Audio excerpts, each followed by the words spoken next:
God's blessings to you as we gather for our weekly reflection on faith, justice, peace, and community. I pray that these reflections might stir within each of us a greater desire to come to know the God of love, beauty, mercy, justice, and peace, seeking to be spiritually fed in order to better honor God's love and faithfulness to us in the ways that we care for ourselves and each other. This coming Sunday, we celebrate Father's Day and the spirit of Juneteenth, and its importance for the Black community and really for all of us as Christians, acknowledging at least one step forward in the recognition that through the words of St. Paul to the Galatians, there are neither Jews nor Greeks, slaves nor free, males nor females.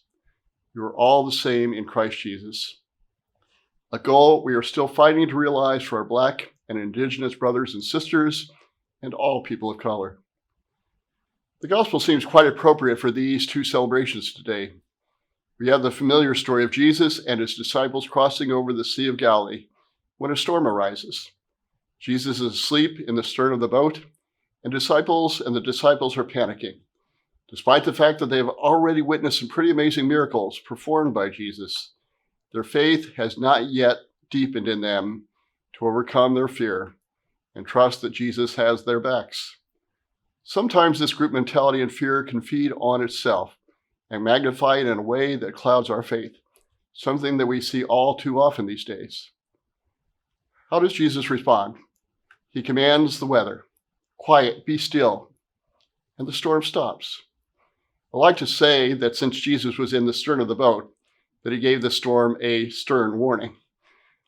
Two lessons to note from this gospel.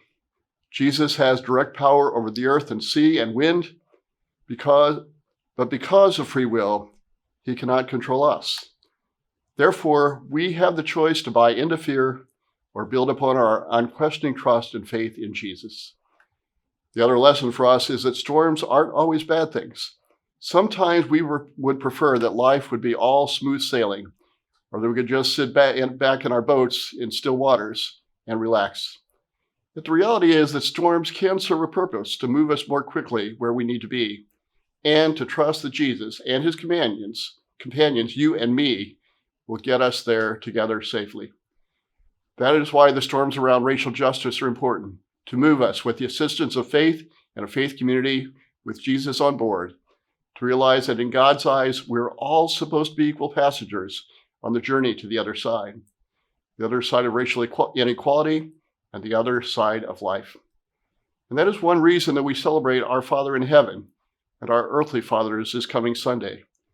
Those men who step up, calm our fears, quiet the storms, encourage our faith, support our dreams, and help us reach our destinations in life. On behalf of the Catholic Christian family here at St. Agatha, I want to thank you for all the ways that you continue to allow the Lord to work through you, with you, and in you. Please join us this Sunday for our regular services, either in person or online, as we celebrate Father's Day and Juneteenth and recognize all of those men who continue to have a positive impact on us and on our young people. We especially want to invite all fathers and men of faith to receive a special blessing and a special token of our appreciation for them.